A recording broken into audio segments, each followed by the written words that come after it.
हाँ जी, ये रॉ के ऊपर जो लगी हुई है इसको ज़बर कहते हैं। रॉ के ऊपर ज़बर हो या रॉ के ऊपर पेश हो, उस रॉ को मोटा करके पढ़ते हैं। अगर रॉ के नीचे ज़ेर हो तो उस रॉ को बारीक करके पढ़ते हैं। ठीक हो गया। अब रॉ के ऊपर ज़बर आने की वजह से रॉ को हमने मोटा करना है। आगे ये बा है, बा के ऊपर 3 दंदों वाली जो लगी हुई है इसका नाम शद है। ये शद जिस हरफ के ऊपर आती है पिछले वाले को उस हरफ के साथ मिला देते हैं। ठीक हो गया। अब शद आई है बा के ऊपर, अब हमने रॉ को बा के साथ मिलाना है और साथ साथ हमने इसको दबाना भी है, क्योंकि शद वाला जो हरफ होता है वो हमेशा दबाओ और जमाओ के साथ पढ़ा जाता है। अब हमने रॉ को बा के साथ मिलाना है, रॉ को मोटा करना है, रॉ को बा के साथ मिलाने के साथ साथ बा को दबाना भी है। तो कैसे मिलाएंगे? रॉबा ज़बर रॉब, रॉ मोटी भी हुई, रॉ को बा के साथ मिलाया भी और इसको दबाया भी, रॉब। अब बा के ऊपर ज़बर लगी हुई है, बा ज़बर बा, रॉबा। ठीक हो गया। नहमदुहु व नसल्ली अला रसूलिहिल करीम, अम्मा बाद फ़अऊज़ु बिल्लाहि मिनश्शैतानिर रजीम, बिस्मिल्लाहिर रहमानिर रहीम। अस्सलामु अलैकुम व रहमतुल्लाहि व बरकातुहू। उम्मीद है आप सब खैरियत से होंगे। इंशाल्लाह जहाँ होंगे ईमान और सेहत की नेमत से माला माल होंगे। हाँ जी, तो आगाज़ करते हैं हम अपने आज के सबक का दुआओं के साथ। तो चलिए शुरू करते हैं। अल्लाहुम्मा सल्ली अला सय्यिदिना व मौलाना मुहम्मदिन व अला आलि सय्यिदिना व मौलाना मुहम्मदिन व बारिक व सल्लिम। रब्बि इश्रह ली सदरी व यस्सिर ली अमरी वहलुल उक़दतम मिन लिसानी यफ़क़हू क़ौली। Rabbi ज़िदना इल्मा, rabbi ज़िदना इल्मा, rabbi ज़िदना इल्मा। अऊज़ु बिल्लाहि मिनश्शैतानिर रजीम, बिस्मिल्लाहिर रहमानिर रहीम। हाँ जी, ये बा है, बा के ऊपर ज़बर लगी हुई है, तो कैसे पढ़ेंगे? बा ज़बर बा। हाँ जी, आगे ये लाम है, लाम के ऊपर मद भी है, लाम के ऊपर ये खड़ी ज़बर भी है। ठीक हो गया। हाँ जी, लाम के ऊपर किसी हरफ के ऊपर भी ये खड़ी ज़बर आ जाए तो उस हरफ को एक अलिफ के बराबर लंबा करते हैं। अगर ये मद किसी के ऊपर आ जाती है तो फिर उस मद को 3 अलिफ के बराबर लंबा करते हैं। ठीक हो गया। अब हमने यहाँ पे लाम के साथ आगे या भी देख रहे हैं। ये जो या है ये पढ़ने में नहीं आएगी, सिर्फ ये लिखने में आएगी। ठीक हो गया। हाँ जी, इसको पढ़ने से पहले आगे जब देखा है, आगे ये जीम, इसके ऊपर 3 नुक्ते लगे हुए हैं। ठीक है, ये नुक्ते जहाँ भी आते हैं 2 जगह पे आते हैं, चाहे करीब करीब आ जाएं चाहे थोड़े से फासले पे आ जाएं, लेकिन होते साथ साथ ही हैं, एक के बाद दूसरा आ जाता है। हाँ जी, तो इसका मतलब ये होता है, इसका पहले तो हमने इसका नाम देखना है कि इनका नाम है मुआनका। ठीक हो गया। हाँ जी, इसका मतलब ये है कि इन दोनों में से एक पे रुकना है, दोनों पे नहीं रुकना। अगर हम कल हमने सबक ये पढ़ा था तो हम इस पे रुके थे।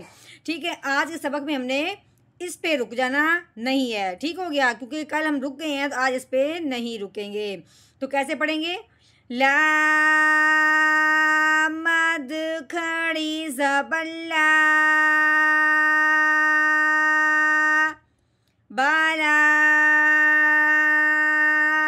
हाँ जी, इस मद को हमने 4 अलिफ के बराबर लंबा करना है, उसकी वजह ये अलिफ बनेगी। अलिफ क्या है? अलिफ के नीचे ज़ेर आई हुई है, अलिफ के ऊपर नीचे ज़बर ज़ेर पेश आ जाए तो उस अलिफ को हमज़ा कहते हैं, और अगर मद के फ़ौरन बाद हमज़ा आ जाए तो उस मद को 4 अलिफ के बराबर लंबा करते हैं। हाँ जी, अब आगे जाते हैं। इस अलिफ को हमने हमज़ा बनाया है, आगे ये नून है, नून के ऊपर 3 दंदों वाली शद लगी हुई है।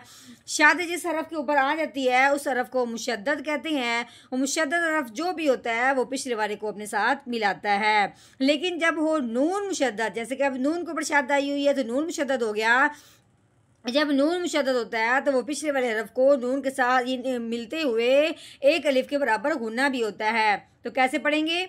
हमज़ा नून ज़ेर इन। ठीक हो गया। अब नून के ऊपर ज़बर लगी हुई है, नून ज़बर ना, इन्ना।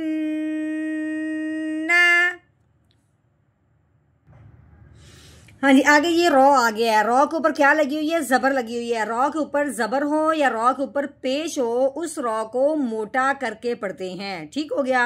अब रॉ के ऊपर जबर आई है, अब हमने रॉ को मोटा करके पढ़ना है। आगे ये बा है, बा के ऊपर लगी हुई 3 दंदों वाली शाद। ये शाद जिस हरफ के ऊपर आए वो पिछले वाले को अपने साथ मिला लेती है। अब हमने इस रॉ को बा के साथ मिलाना है, क्योंकि बा के ऊपर शाद आ गई है। शाद वाला जो भी हरफ होता है उसको पढ़ते वक्त दबाते हैं और जमा देते हैं हरफ को। तो कैसे पढ़ेंगे? रोबा जबर रोब। इस तरह हमने क्या करना है? दबाना है। रोब, बा के ऊपर जबर है, अब बा की जबर पढ़ेंगे। बा जबर बा, रोबा। हाँ जी, आगे ये हा के ऊपर लगी उल्टा पेश। ठीक हो गया, इसको उल्टा पेश कहते हैं। ये उल्टा पेज जिस हरफ के ऊपर भी आ जाए उस हरफ को एक अलिफ के बराबर लंबा करते हैं। कैसे पढ़ेंगे? हा उल्टा पेश हु, रब्बाहु। ठीक हो गया। हाँ जी, आगे ये काफ है, काफ के ऊपर जबर लगी हुई है, आगे इसके साथ अलिफ लगा हुआ है। ठीक है, अलिफ से पहले हरफ पे जब जबर आ जाए तो पहले वाला हरफ अलिफ के साथ मिलते हुए एक अलिफ के बराबर लंबा होगा। अब हमने इसको कैसे पढ़ना है? काफ अलिफ जबर का। ठीक हो गया। अब ये नून है, नून के ऊपर जबर लगी हुई है, नून जबर ना, काना। हाँ जी, आगे ये बा है, बा के नीचे जेर लगी हुई है। उसके आगे देखें ये हा है, हा के नीचे खड़ी जेर लगी हुई है। ये जो खड़ी जेर होती है जिस हरफ के ऊपर नीचे आ जाए उस हरफ को एक अलिफ के बराबर लंबा करते हैं। ठीक है, अब इस हरफ को किस तरीके से पढ़ेंगे? बा जेर बी, हा खड़ी जेर ही, बी ही। हाँ जी, आगे ये बा के ऊपर जबर लगी हुई है, ये सौद के नीचे जेर लगी हुई है। बा जबर बा। हाँ जी, सौद की जेर पढ़ने से पहले आगे देखा है, आगे ये या, इसके ऊपर आई है दाल नुमा जज़म, इसको जज़म कहते हैं। ये जज़म जिस हरफ के ऊपर आती है उस हरफ को साकिन कहते हैं। ठीक हो गया। अब ये जज़म आई है या के ऊपर, इसको साकिन कहेंगे। या साकिन जब होता है और उससे पहले हरफ के नीचे जब जेर आ जाती है तो वो पहले वाला हरफ उसके साथ मिलते हुए एक अलिफ के बराबर लंबा होगा। तो कैसे पढ़ेंगे?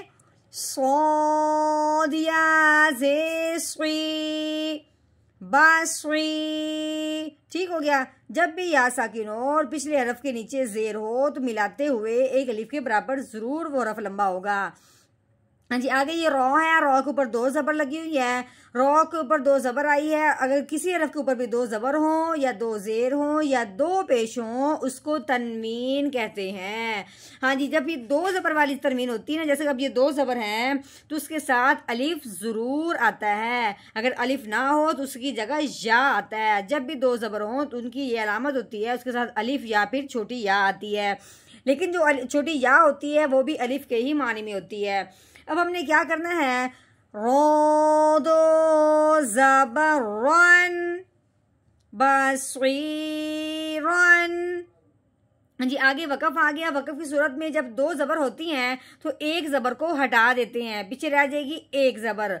एक ज़बर के साथ जब अलिफ होता है तो वो एक अलिफ के बराबर वो हरफ लंबा हो जाता है। यानी कि एक ज़बर हटाएंगे तो पीछे रह जाएगा रॉ, अलिफ ज़बर रॉ। ठीक हो गया। पहले हमने पढ़ा था बस्वीरन, आगे वक़फ़ बस्वीरॉ। हाँ जी, अब हमने इस मुकम्मल आयत का तोड़ कर लिया। अब हमने करना जोड़, यानी करवानगी के साथ पढ़ना है। तो चलिए शुरू करते हैं। अऊज़ु बिल्लाहि मिनश शैतानिर रजीम। सूरतुल इंशिक़ाक़ मक्किय्या। बिस्मिल्लाहिर्रहमानिर्रहीम।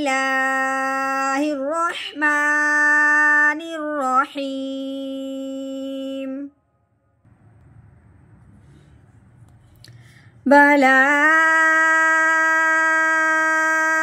इन्ना रब्बहु काना बिही बसीरा। बला